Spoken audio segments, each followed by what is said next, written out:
Bienvenido, David. ¿Cómo estás? Incómodo. ¿Estás incómodo? Sí. ¿Quieres que hagamos unos minutos de silencio para la No, incomodidad? estoy disfrutando de esta incomodidad. Te decía antes de grabar, que hace mucho que no vengo a Barcelona. Ujú. Y le decía a mi mujer antes de venir, es que Barcelona no me gusta. Es que la gente es como muy subidita, ¿sabes? Te mira por encima del hombro. Y ahora que estoy aquí en este estudio mirando todo lo que tenéis aquí dibujado y hablando un poco también con los técnicos y contigo, he hecho un clic, ¿sabes? Y es como que quiero huir de mi parte singular. Y he asociado siempre Barcelona a la singularidad. Y venir aquí es como que me vuelve a sacar esa parte de la que quizás quiero huir. Entonces, ¿Como un espejo que te confronta? sí, Pues has venido al lugar indicado para ¿te ha sentir la parecido? incomodidad y hablar de ella. Bueno, Eso hasta donde parece. quieras contarnos. Yo ya he puesto, ya llegaste aquí. Vamos a dejar espacio para esto. Venga, Voy a presentarte un poco primero, para las personas que no te conozcan. muy bien. Eres David Sobrino, eres licenciado en Psicología y eres creador del método de narratipos y director de la Escuela de Psicoinfluencia, que ahora nos contarás un poquito de qué trata. Muy bien. Pero realmente, como me decías antes, también fuera de micro, hubo un momento en que tú uniste lo que era la parte de comunicación con la psicología. ¿En qué momento pasó eso y por qué? Sinceramente no lo sé. Te podría contar una historia muy bonita, una epifanía, pero no la tengo. Yo creo que ha sido fruto del vivir y el darse cuenta que al final, fíjate, cuando mi mujer hizo un logotipo, el logotipo este de la llave que utilizamos nosotros en Psicoinfluencia, creo que fue el clic en el que todo cobró sentido y empecé a entender que yo, al igual que todas las personas, somos como llaves capaces de abrir todo tipo de puertas mentales. Y a partir de ahí empecé a configurar pues un modelo de negocio, una estructura para enseñarle a la gente y enseñarme a mí a cómo comunicarnos mejor a nivel interno y a nivel externo. Y lo que te decía anteriormente, ¿no? Antes de poner a grabar, que como yo vengo del mundo artístico también, del mundo de la música y de la psicología, confronté esas dos variantes para entenderme un poco mejor, como casi todos los psicólogos en este país. Y al final te das cuenta de que los que nos dedicamos, al menos yo, a ayudar a la gente o a servir a los demás, lo hacemos para seguir comprendiéndonos. Y esto ha hecho muchos clics en mi vida, también como mentor o como persona que guía a otras personas, el entender que lo único que hago es cobrar para aprender de mí mismo. Me encanta. En realidad enseñamos aquello que necesitamos aprender nosotros, ¿no? Uh-huh. Es que antes me estabas contando y yo me he quedado con ganas de que me expliques más de que tú realmente... Bueno, tú quisiste estudiar Bellas Artes, Sí. pero no aprobaste, no tuviste la nota que necesitabas, entraste en psicología y al cabo de poco tiempo empezaste después con toda la parte de música, tú como músico y después como manager de grupos, porque te encantaba ver y observar cómo ellas hacían esta conexión y lograban, a través de la comunicación, influir en las masas, digamos, ¿no? Se podía masticar la energía de la audiencia con el artista. En algunos conciertos, sobre todo los multitudinarios, que se mueve mucha más energía, pues imagínate un escenario con 6 personas tocando un concierto encima de rock, que es muy energético, de metal, con 100.000 personas, lo que se puede palpar en un Wacken de Alemania o un Rock al Parque de Colombia. Y ahí yo observaba y yo decía, joder, yo quiero entender esto, quiero manejar esta energía, esta psicología de las masas. ¿Qué pasa con muchos artistas o grandes deportistas que es capaz cualquier persona de mover a millones, ¿no? Con su propia energía? Y al final, pues bueno, en psicología, al menos cuando yo lo estudié, pues no se profundizó nunca en esos términos. Era un poco más superficial y desde que yo ya, bueno, estuve trabajando 3 años también como técnico en relaciones laborales y recursos humanos y formación, decidí empezar a profundizar y pagarme la formación y los estudios en psicología profunda gracias a las clases que daba pues de marketing, neuromarketing y este tipo de cosas, y todavía sigo intentando profundizar en conocer un poco lo que es la mente. Ostras, ¿qué te aportó el neuromarketing? Sabes que he escuchado muchísimo hablar de esto, pero no sé exactamente en qué consiste. Bueno, la tendencia del neuromarketing es hablar del cerebro triuno, el famoso cerebro triuno, que lo dividen en 3 partes, el reptiliano, el emocional y el racional, con el neocórtex. Y se supone que las personas tomamos acción o compramos básicamente por el 95 o el 97% de una toma de decisiones que no sabemos controlar, poco racional. Y luego resulta cuando te dedicas al mundo de las ventas que al final el pasar una tarjeta de crédito pues no es muy emocional que digamos. Sigue un patrón como muy racional, muy lógico. Y luego cuando te dedicas al mundo de los negocios digitales o del marketing, se habla mucho de que lo normal, la conversión, tú lo sabes también, pues es del 1, del 2%, que es una venta normal. Si tú captas a 100 personas, si te compran 2, ya va fina la cosa. Y yo siempre me preguntaba, joder, va fina la cosa y estás dejando 98 personas de 100 fuera, aquí hay un problema, porque han venido porque algo querían. Y resulta que el neuromarketing como que sienta las bases de que es más importante venderle al reptiliano o venderle a la mente que venderle a la gente. Yo soy más partidario de venderle al comportamiento observable de las personas más que a lo que pueda pasar en el inconsciente que ni siquiera sabemos lo que es. Es muy complejo de entender. Entonces, todas estas ramas de neuromarketing o de venta persuasiva al final no deja de ser como muy etéreo, muy sutil y es muy difícil de crear un patrón o un modelo que todos puedan entender. Entonces esto es como que se mueven muchas personas en un entorno un poco caótico, sacando rendimiento a través de las emociones, pero vendiéndole a personas que son poco conscientes y que por tanto tienen siempre como muchas creencias limitantes y nunca consiguen resultados, porque viven todo el rato en la carencia y en la escasez y sigue ese bucle continuamente. Cuando yo salí de la carrera, que al final decidí meterme en el mundo de los negocios digitales, percibía que en el mundo había como dos vertientes, la vertiente más académica y la vertiente más, pues esta, más sutil o abstracta de los negocios rápidos. Y opté por esta vía, por la parte más del neuromarketing, los gurús. Me convertí también en gurú, me puse mi propia etiqueta de mentor y luego de mentor de mentores y tuve que probar esto para luego entenderlo. Yo venía ya más de la parte académica, mi familia también, pues eso, siempre ha ido por la vía académica, de estudiar una carrera, etcétera, etcétera. Y te das cuenta que hay como diferentes paradigmas de pensamiento y de comunicación entre las personas, casi siempre duales, entre lo que es la tierra y lo que es lo aéreo. Y en los negocios donde más dinero se hace normalmente suele ser en lo etéreo, en lo sutil. Y todo lo que está en tierra está como mucho más estipulado, es mucho más racional, pero se supone que cuesta más moverlo porque no tiende tanto a las variables emocionales. ¿Cómo sería un ejemplo de esto más etéreo? Bueno, pues venderte una mentoría por, no sé, una sesión conmigo de 2.400 euros. Normalmente si esto se lo cuentes a una persona más académica o racional, diría que estamos locos. Y a una persona que vive más en lo etéreo, está dispuesta a pagar eso o más si es necesario. Porque no trabaja con base en unos patrones o unas pautas tan racionales. Sino con una promesa del valor que va a conseguir.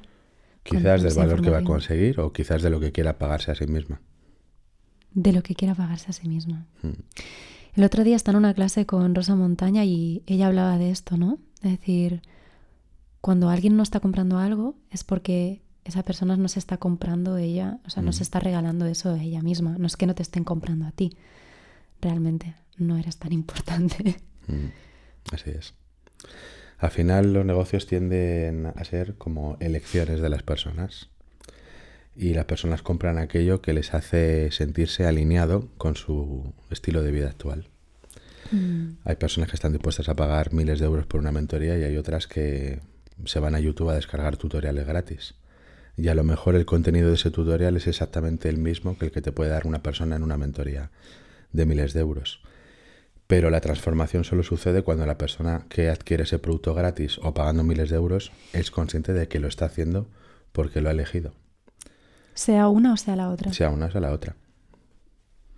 No hay más valor en un vídeo de YouTube que en una mentoría de miles de euros. No tiene más valor posiblemente un bolso de 3.000 euros que un bolso de un mercadillo de 3 euros. Posiblemente dure más el bolso de los 3 euros. Pero al final tiene más valor para la persona que conscientemente decide invertir 3.000 euros en un bolso porque le cubre una serie de necesidades o le hace sentir de una manera determinada de la que es consciente. Ahora, si ese producto lo comprara sin controlar exactamente eso, percibiría que es una estafa o que es caro. Igual que la otra persona que compra gratis, pero desde la escasez o necesidad diría que no vale para nada el producto. Y En una entrevista que escuché, desde hecho donde te conocí, en el Club Privado de Éxtasis de Nacho Mullenberg, decías que las personas ya no compramos información, sino que compramos experiencias. Que nosotros lo que queremos no es comprar el libro escrito, sino escribirlo nosotros. Y eso tiene que ver con esa implicación que estamos dispuestos a dar en aquello que queremos aprender, ¿no? Uh-huh. Bueno, yo percibo que hay diferentes tendencias, ya desde la era de la información hace muchísimos años y generaciones, y la incursión de Internet ha promovido que la gente pueda acceder a cualquier tipo de conocimiento en un segundo. Y eso nos da la sensación de que hace acelerar el proceso de la vida. Parece que todo va demasiado rápido, que nuestra atención parece que está como muy dividida, y es que hay muchísima información. Entonces, cuando tú tienes todo el rato información por todos los sitios, al final, si no sabes crear patrones o no tienes ciertas carpetas o conceptos y bien organizados, se te hace abrumador.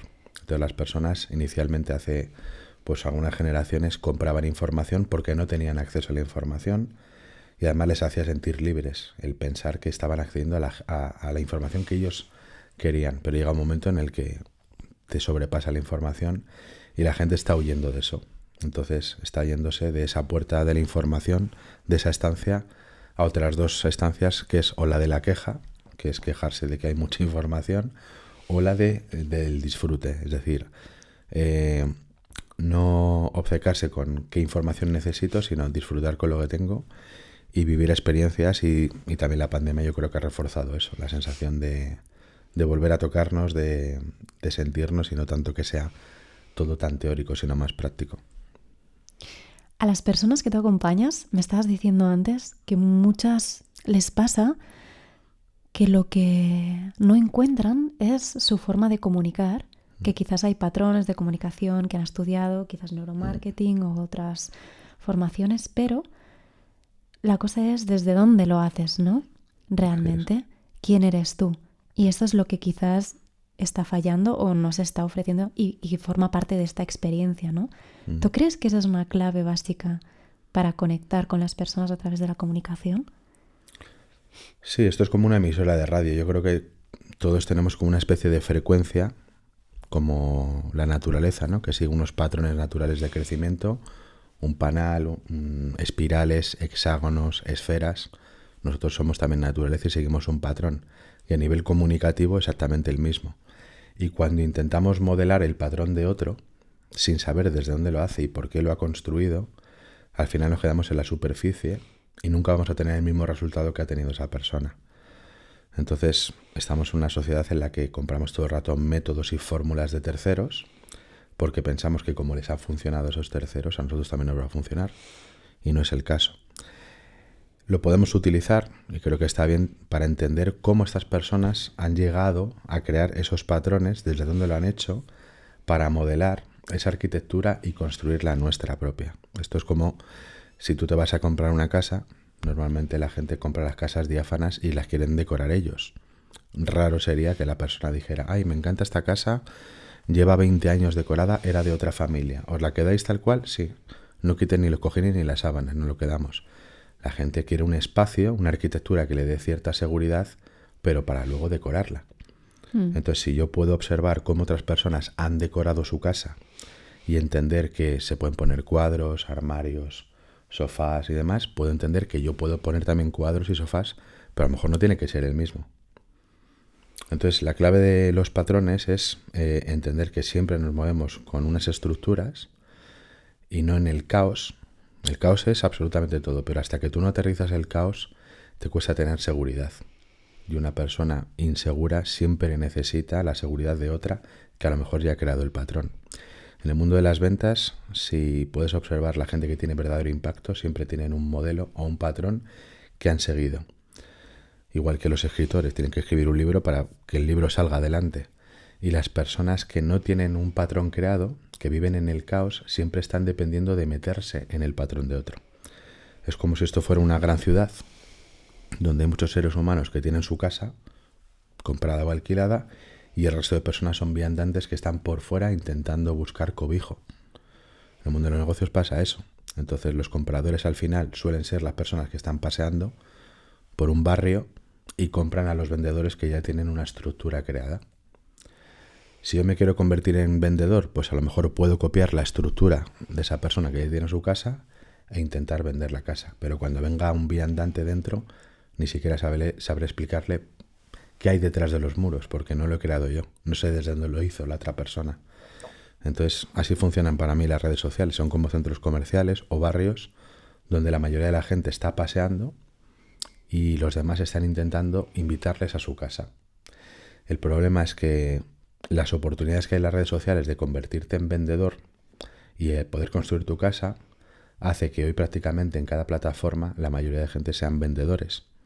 De teletienda. Vendedores de teletienda. Entonces es como estar en un centro comercial donde todos son tiendas, unas al lado de otras, con vendedores vendiéndose unos a otros porque han dejado de haber paseantes.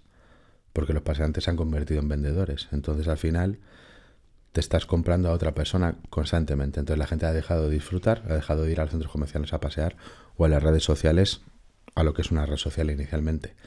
Y eso genera que se creen otros centros comerciales donde inicialmente hay pocos vendedores y mucha gente paseando hasta que los paseantes se convierten en vendedores y este es el bucle infinito. Pues me resuena muchísimo con esto que dices porque yo últimamente también me siento aborrecida en las redes sociales porque siento que me falta esa parte de... No soy ya muy consumidora de redes, me falta esa parte nutritiva de información de valor, pero conectada con algo divertido, ¿no? Y creo que hay una creatividad por explorar, pues porque cuando sales del prisma del tipos de post que hay que hacer, el tipo de comunicación, cómo se hace una venta, cómo se hace un lanzamiento, qué tipo de estructura de negocio o de comunicación tienes tú, es como, se pueden hacer tantísimas cosas, ¿no? Pero hay unos ciertos modelos que tendemos a imitar y luego vas viendo cómo todo eso se va reproduciendo y todo acaba siendo la copia de la copia de la copia y es muy aburrido realmente. Y yo me acuerdo que en la entrevista que hacías con Nacho tú decías precisamente esto, ¿no? De que ahora los estilos comunicativos, los que más funcionan, son aquellos que han comprendido que la gente necesita conectar a través de la diversión también, ¿no? Esto me conecta mucho con lo que decías de los artistas, ¿no? Yo siempre lo pienso, digo, creo que las personas, los grandes conferenciantes de nuestra época y seguramente de otras, siempre han sido los cantantes porque son los que más grandes masas han podido llegar a mover, ¿no? Quizás la música, el sonido y la capacidad que eso tiene de conectarte con la emoción tenga mucha relevancia en esto, ¿no? Tiene bastante más bagaje que la información, que es como muy moderna. La música es puramente ancestral, el reggaetón ha funcionado no por las letras, sino por la cadencia rítmica. Claro, es algo muy de ritmos africanos, de tambores, de base. Conociendo la parte rítmica que está todo el rato en la naturaleza, tanto los colores como la música como los propios números, puedes impactar a muchísima más gente que dándole tanta información, que no deja de ser teoría, que pasa de moda cada semana, porque el mundo parece que va muy rápido. Entonces las redes sociales se han convertido en un bucle infinito donde la gente no se quiere perder la última información, la última teoría, y mientras está en ese bucle no tiene un espacio para poder crear. Entonces los creadores al final son los que encuentran un espacio donde no están dando conocimiento y pueden estar liberados para poder crear algo nuevo. Pero la mayoría de la gente, pues bueno, se ha generado esa tensión también con los algoritmos de no perderte absolutamente nada de información. Esas personas son viandantes, nunca podrán ser creadores. Un creador no puede crear si está haciendo. ¿Tú crees que se distingue fácilmente? O sea, a nivel del contenido que crean. Yo creo que la gente es más lista de lo que pensamos. Nos consideramos muy listos cuando estamos nosotros haciendo scroll en el móvil, pero cuando estamos vendiendo pensamos que la gente son borregos, pero son muy listos. Entonces las personas captan las propias señales que hay detrás de nuestra comunicación. Si nosotros tenemos una intención, las personas captan antes la intención de lo que estamos comunicando que lo que estamos comunicando. Por eso es importante entender desde dónde lo haces y tener controlado desde dónde lo haces, al menos entendido. No dejarte llevar, porque al final es que, bueno, puedes tener likes o comentarios, pero no sabes por qué los has tenido. No tienes un punto de partida que poder estipular, que poder medir. Y la gente percibe eso. La gente compra a otras personas por la parte menos visible. Tú precisamente me estabas diciendo antes, ¿no? Que tú te has ido de redes sociales, o sea, tu comunicación sobre todo es entrevistas con otras personas en otros podcasts, tus newsletters y sobre todo el boca a boca. Y que eso además te funciona súper bien. Y supongo que esto tiene mucho que ver con esto que dices, ¿no? De cuando hay una acción que está bien enfocada, la intención es clara y está bien estructurado el mensaje, más vale 1 que 100 que carecen de esencia, de contenido, ¿no? Eso es así. Y sobre todo, ¿quién recibe el mensaje? Yo hace ya, 10 meses, ¿no? Desde esta entrevista, tomé la decisión, vi un reel precisamente en internet que me dejó choqueado. Decía, ¿cómo sería tu vida si a partir de ahora te tirases un año sin compartir nada en redes sociales? Yo venía de las redes sociales, de tener miles de seguidores, de compartir todos los días, stories, reels, posts, artículos, todo. Y me hizo pensar, tocó mi parte singular, tocó mi fibra y dije, ¿sería yo capaz de hacerlo? Y bueno, llevo 10 meses sin publicar absolutamente nada en redes. De hecho, borraste todo, ¿no? Borré todo. Todo, canal de YouTube, Instagram, LinkedIn, Twitter, todo, todas las redes. Y hay veces que todavía tengo la sensación de decir, guay, es que voy a lanzar algo que es tan bestial que, David, quítate el ego ese de ayuda a la gente. Y al final no. Sé que es el propio ego me está diciendo exactamente ese discurso para que vuelva a caer en eso.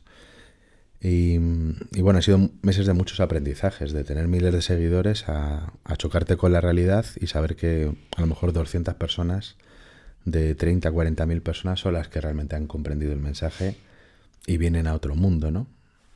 A un túnel fuera de las redes sociales, de los centros comerciales. Y a partir de ese punto es como construir un negocio desde cero, básicamente.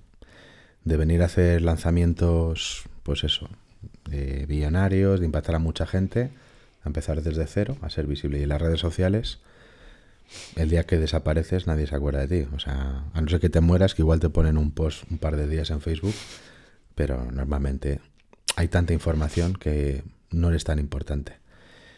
Y yo entendí que tenía que intentar hacer las cosas desde otro lugar, no depender todo el rato de los demás, de las redes sociales, y empecé a construir una estructura pensando mucho más a largo plazo. Yo que soy una persona súper impulsiva, y la verdad que ha sido 10 meses de muchísimo aprendizaje. Y todas las personas que han llegado han entrado como una especie de hormiguero o de madriguera con un montón de filtros para entender que cada persona que pudiera entrar ahí, con la que yo pudiera trabajar, tendría que estar bien cualificada, bajo confianza. Yo venía de un mundo de los negocios donde, como ya te decía, pues era fácil vender productos y servicios con estrategias, gatillos persuasivos, es fácil vender. Lo que pasa es que se le venden normalmente a gente con muchas carencias, con mucha escasez, con muchas creencias limitantes, porque creemos, ¿no?, que la gente siempre nos va a dar el santo grial.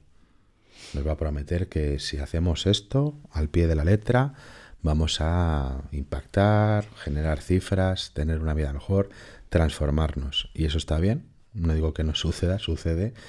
El hecho es que estás atrayendo a un tipo de público muy diferente al que si tú atraes cuando dices que yo no te voy a cambiar la vida, yo solamente trabajo con personas con un alto nivel de confianza.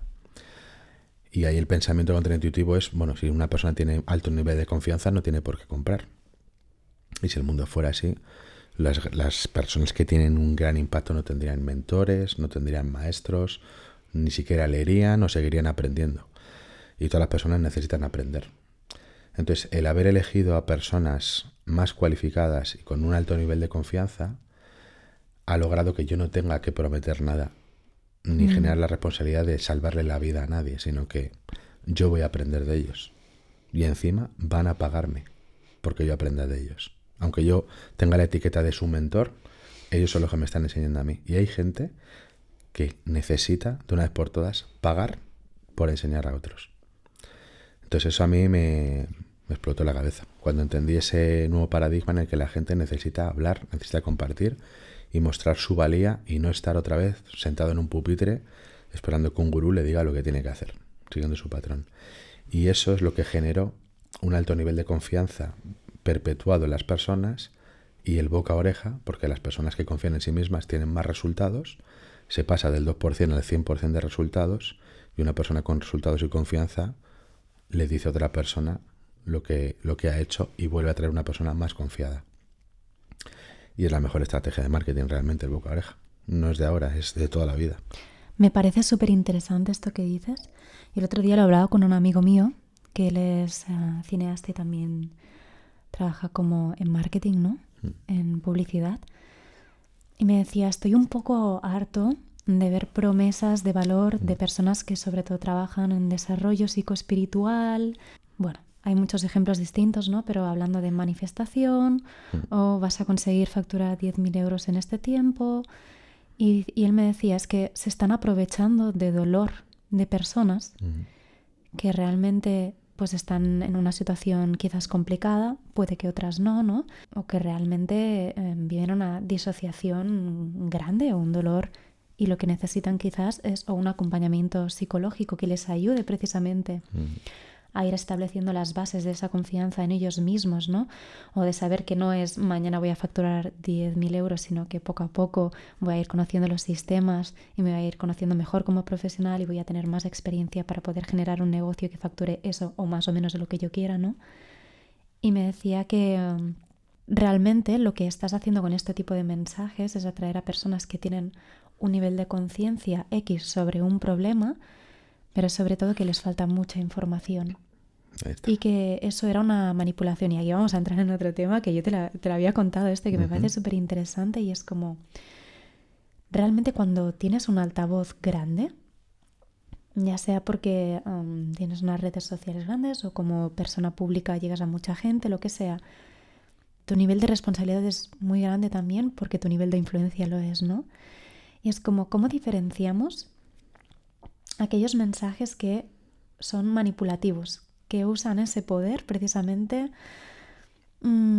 para aprovecharse, podríamos decir, de la debilidad o de la falta de conciencia de otras personas? Debilidad entendida como que me falta información. Para mí todo lo que es comunicación y persuasión es manipulación. Estás manipulando la información caótica para darle forma. Cuando hablamos de un manipulador de alimentos no se nos abren los ojos. Pero cuando hablamos de un político que es un manipulador o un vendedor, se nos abren los ojos. Es lo mismo. Está manipulando algún tipo de información. Aquí yo creo que entra un concepto importante que es la moralidad, que es lo que diferencia a las personas del bien y del mal. Cuando generamos ya la dualidad para decir, pues eso, que un Mussolini o un Hitler o cualquier presidente del gobierno, cualquier persona está haciendo las cosas que son una aberración o que están bien o mal. Y eso al final es meter en juego la variable de la moral. Y si la mezclas con comunicación, ya estás mezclando dos cosas que a priori pueden ser diferentes, que no dependen una de otra. Esto es como cuando mezclas política con fútbol, pues puedes hacerlo, pero también puedes separarlo.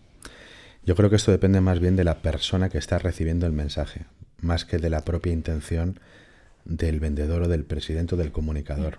De si tiene el criterio suficiente para distinguir los valores, ¿no? O la intención de ese mensaje. Ahí está. Ya. Un Hitler podía darte con sus aspavientos y muy amanerado podría moverte millones de personas. Y seguramente Hitler creería que estaba haciendo el bien. Y el hecho de creérselo es lo que le generaba tanta confianza que le transmitía esa energía fidedigna a las personas y por eso le compraban. Porque él pensaba que estaba bien. Y está bien. Podría estar bien para él. Para otros estaría mal. Lo importante es que las personas que compraban ese movimiento supieran entender ese concepto de Hitler piensa que está bien. ¿Yo qué pienso de esto? Entonces, al final depende del pensamiento crítico de las personas, que sean conscientes de las acciones que están tomando, desde dónde lo están haciendo, si desde la carencia o desde la confianza plena, desde la abundancia. Y aquí pues se requiere un poco más de neocórtex, que es lo que te decía del neuromarketing y del pensamiento crítico, que está tan escondido hoy en los procesos de venta. Pero es igualmente importante a la hora de vender. Cuando tú, por ejemplo, hablas de dinero con las personas quizás más elevadas o más espirituales, desde mi experiencia les cuesta mucho hacer dinero, les cuesta generar dinero, les cuesta pagar, les cuesta invertir. Normalmente las personas espirituales que entienden el dinero como una energía, ¿vale? A la hora de tener una cuenta bancaria o pagar o hacerse una empresa, les cuesta hacerlo, porque es venir a tierra, a la parte más racional, y estas personas creen que su movimiento tiene que estar en un sitio más sutil, más abstracto. Entonces, cuando hay que aterrizarlos a tierra, pues les cuesta. Igual que a otros que les cuesta más elevarse. Entonces, si observa, las personas que tienen más impacto son personas normalmente más críticas y con mayor raciocinio que las personas que son más artísticas. El artista, tú lo sabes, le ha costado siempre ganar dinero, porque siempre hemos tenido la creencia colectiva de que el artista tiene arte porque tiene un talento, tiene un don. Y siempre se nos ha forjado un paradigma, también en un sistema muy capitalista, de que para ganar dinero tienes que aprender algo externo que no te pertenece, hacerlo muy bien, mejor que otros, y ganar dinero por esa herramienta, por esa capa externa. Entonces tienes que estudiar una carrera, porque eso no está dentro de ti, tienes que formarte constantemente, aprender cosas nuevas, insertar nuevos vestidos o capas y vender esos vestidos. Pero algo que viene dentro de ti, ¿cómo lo vas a vender? Aquí entra también el juego de la religión. Total. Sería un delito vender algo que es tu don. Hombre, lo tendrías que ofrecer gratis. Y en el mundo espiritual se sigue con la creencia de que si es algo que te pertenece porque eres tú, ¿cómo lo vas a cobrar? Si te sale solo, deberías darlo gratis. Y hasta que no rompes ese patrón, que son dos paradigmas nuevamente unidos, pues a la gente más elevada o más artística, pues le cuesta generar riqueza a nivel económico. Total, el otro día estaba en una clase de Ainhoa Sastre, que ella es economista, y nos dijo algo que a mí me voló la cabeza. Dijo, el dinero no existe. Porque realmente lo que hemos creado como una moneda o como un billete, la base de esto es un material que nos facilita un intercambio. Por lo tanto, el valor no está en el dinero en sí, en tenerlo o no tenerlo. El valor está en ti y en aquello que ofreces y aquello que recibes. Y esto es lo que tiene sentido en la humanidad y en la evolución, el intercambio, en la venta, en la economía, ¿no? En el mercado. Entonces es como nos hemos olvidado de que eso es, ¿no? Y de que es algo muy aterrizado en la tierra. Eso que decías, ¿no? Y que es un don tuyo, seguramente, ¿no? Es un concepto, es un tipo de lenguaje, es una categoría. Si yo te pregunto, si yo te doy ahora 2 millones de euros, ¿los aceptas? Sí. Vale. Y si te digo que mañana no vivirías, que no te despertarías, ¿qué preferirías, los 2 millones de euros o despertar mañana? Esto lo vi el otro día también. Yo preferiría despertarme mañana. Pues ese contenido te está mostrando que al final el dinero es un concepto, es una idea. No son unos y ceros seguidos, es un concepto. Cuando tú te metes en tu cuenta bancaria y ves muchos ceros o muchos unos, si no tienes esa noción, crees que eres abundante porque tienes mucha cantidad, pero el día que te falta, te vas a la escasez. Si entras y dices, esto es un símbolo, que es que ni siquiera tengo el dinero, no lo puedo contar porque es un concepto que ni siquiera tiene el banco, entiendes que el dinero es un juego, que es un concepto, y tú los conceptos los puedes moldear como tú quieras. Entonces aquí hay que saber entender entre lo que es algo contable, que se pueda manejar, y el concepto. Y las personas que saben manejar el dinero no trabajan en el dinero como cantidad que se pueda sumar, sino como conceptos, como energía, básicamente. ¿Tú crees que cuando más bien nos sentimos con nosotros mismos o más valiosos nos sentimos, más a gusto nos sentimos también con el dinero? Yo creo que se refuerza una cosa y la otra. Yo creo que el dinero también da la felicidad. Estoy de acuerdo. Y la salud también, y las buenas relaciones. Y tener una pareja que te ame y que tú puedas amar. Todo ayuda a estar felices. Sí, yo creo que son sinónimos de estar compartiendo, de estar sintiéndote a gusto contigo y estar compartiendo esa energía con los demás. Y no es tanto el tener cantidad, sino el saberlo mover.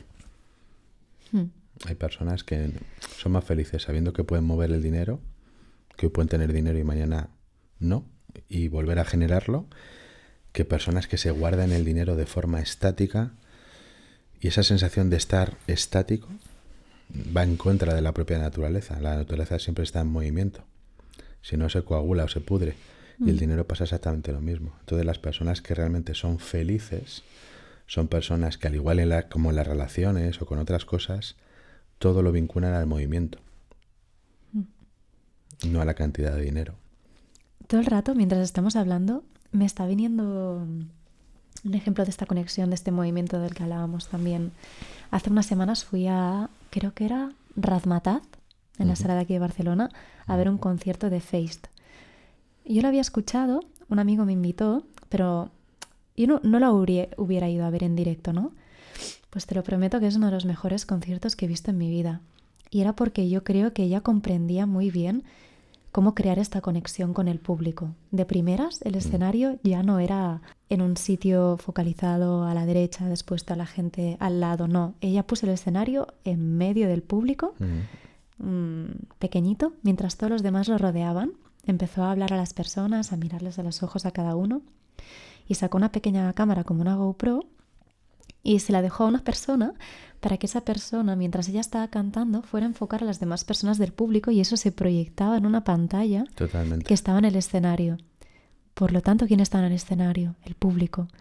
Ellos eran los protagonistas y podían incluso ir teniendo un diálogo con esas imágenes, ¿no? Mientras les grababan, enseñaban fotografías con el móvil, de los hijos, de los gatos, de los perros. Fue increíble.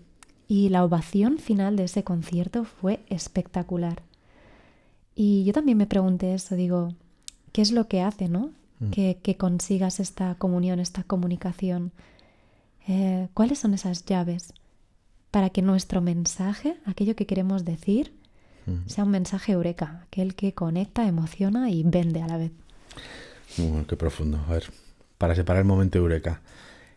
Cuando yo estaba en el mundo de la música, yo observaba a los grandes artistas, metieran 100 personas o metieran 100.000 en un estadio, cuando tenían verdadero impacto. Es decir, cuando había una ovación, había ventas, se notaba esa energía. Y como tú bien dices, son personas que tienen la capacidad de poder estar como en todos los sitios a la vez. Están encima del escenario, están debajo del escenario, están en cada una de las personas de la sala, están en los técnicos de la sala, están percibiendo a la otra persona, estamos en esta entrevista, estamos viendo a qué distancia estamos del micro, estamos observando cómo nos pega la luz, sabemos que hay un móvil ahí que está grabando, que posiblemente lo estará viendo la gente en directo o grabado. Estamos en Barcelona, estamos en una sala, entonces vas controlando todas las variables y eso al que lo está percibiendo le da cierta seguridad y cierta confianza, porque tiene el control, es como una arquitectura y está como en su hogar y sabe perfectamente, es como cuando tú entras en tu casa a oscuras, si tú tienes controlada tu casa, puedes ir a oscuras que no te vas a caer, puedes palpar, pero más o menos ya has habituado a la arquitectura de tu casa. En la comunicación pasa exactamente lo mismo. Cuando una persona controla perfectamente su arquitectura a nivel de comunicación interna, se muestra mucho más segura y más confiable. Y eso es lo que la gente compra en un concierto. Ni siquiera las letras o el sonido de la música o si suena alto o bajo. Entonces los grandes artistas tienen la capacidad de controlar cada una de todas las variables de un evento. Desde la gente que está en la barra, seguridad, la discográfica, los tickets, el merchandising, las luces, el sonido, controlan absolutamente todo. Y esto lo hacen a través del lenguaje porque van insertando cada una de las salas o habitaciones de su casa, ya la conocen, ya la tienen habituada y ya forma parte como de su ser. Entonces van creando como más espacios para ir adquiriendo más información y adherirla a esa arquitectura. Y al final la gente compra gente segura. Puede ser un vendedor, puede ser un artista, alguien que baile, un deportista. Si el deportista muestra esa seguridad, a mí me encanta el deportista. Le pegue con la izquierda o le pegue con la derecha, sea del equipo 1 o del equipo 2. Porque eso es lo que la gente quiere. Quiere sentirse segura. Entonces el lenguaje es una herramienta súper poderosa para tener un control y seguridad y mostrar esa seguridad. Normalmente las personas siempre nos rodeamos de personas seguras que nos pueden transmitir esa seguridad. O sea que esa es nuestra necesidad más básica realmente. Para mí hay dos necesidades, que es estar en movimiento y en un movimiento que sea seguro. Es la necesidad de la naturaleza. Estar en movimiento y en un movimiento seguro. Cuando decías esto de los artistas en el escenario, yo sé que me doy cuenta, también porque he trabajado como cantante, que en el momento en que yo más estoy dominando la situación, más me puedo conectar con el público. Porque ningún público es igual, ningún público tiene la misma necesidad y todo y ser 100 personas, 200, 300 en un auditorio, aquello que tú percibes es algo también sutil, es energético, va a ser distinto. Vas a saber hasta dónde puedes interactuar, qué canción vas a hacer, incluso a veces primero, después, cómo te vas a mover. Y eso te da esa conexión. Y es porque tú sabes muy bien lo que vas a ofrecer. Y ahí puedes diversificar, ¿no? Esta parte que decías. Te abres al caos, a adquirir y a plasmar otra información. Entonces, para esto el lenguaje es súper importante. La comunicación realmente persuasiva es aquella que viene de una estructura como muy bien organizada por patrones y por chunks, ¿vale? Entonces, es como aprender a montar en bici. Si tú aprendes a montar en bici o aprender a conducir, al principio hay infinitas variables a las que hay que atender.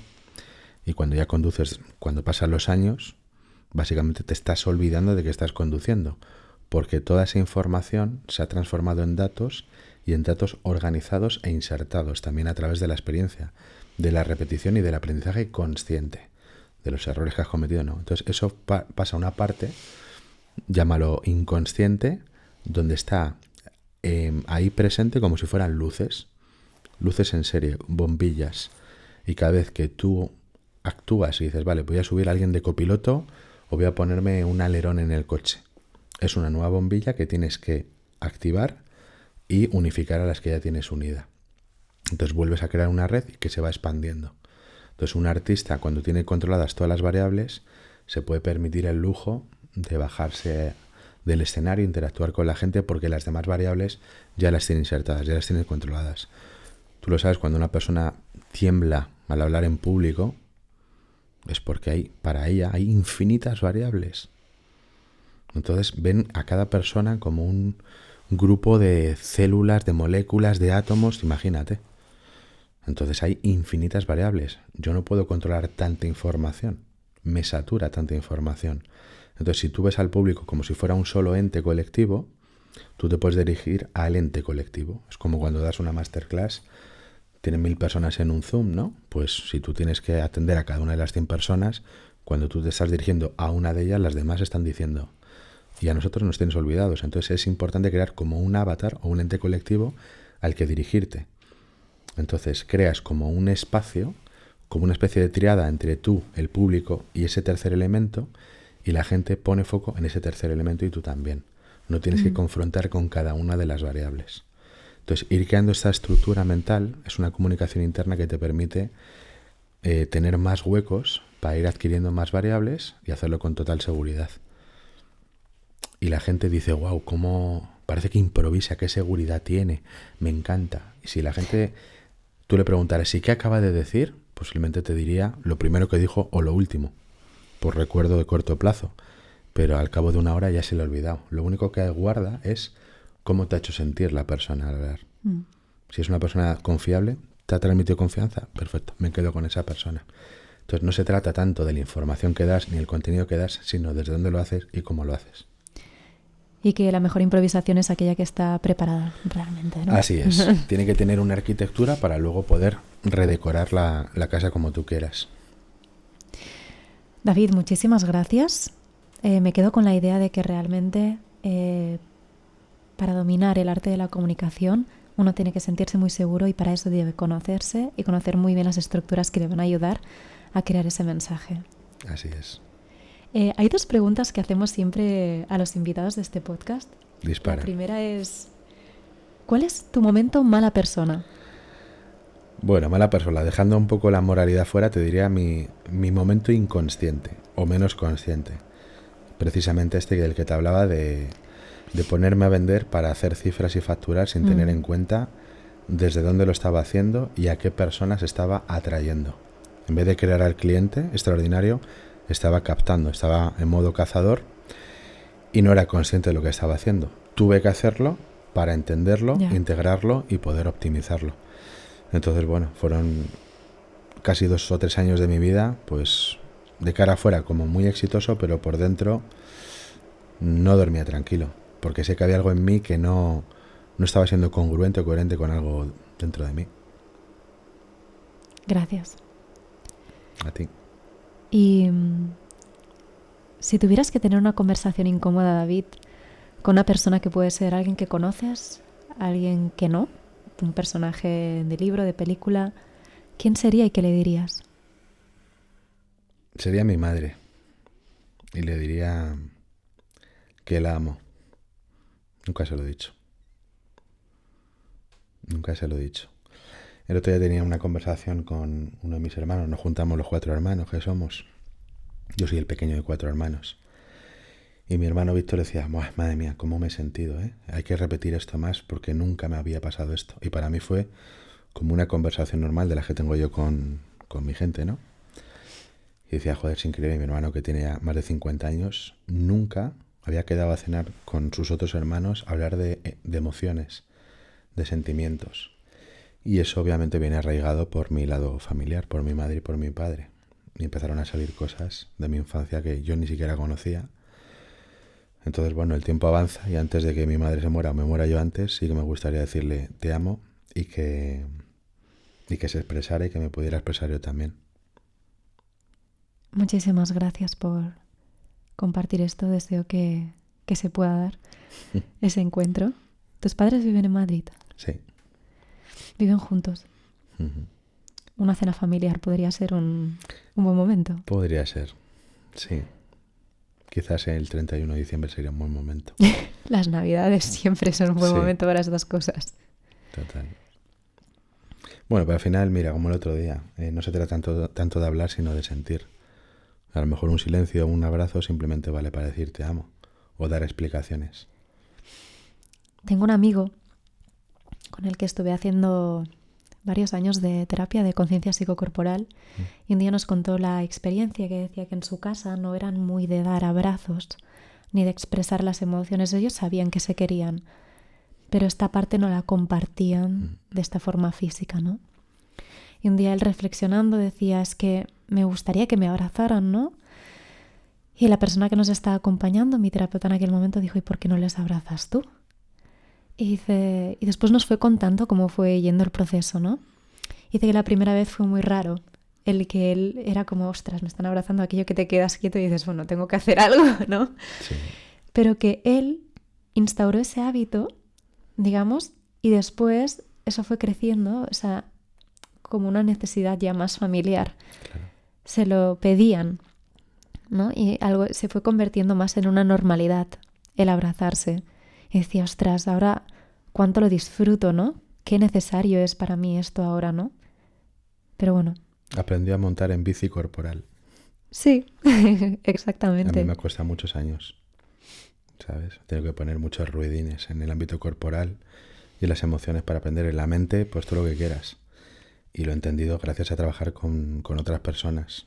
Mis propios alumnos, por llamarlo de alguna manera, me han enseñado esas facetas que yo no conocía hasta entonces.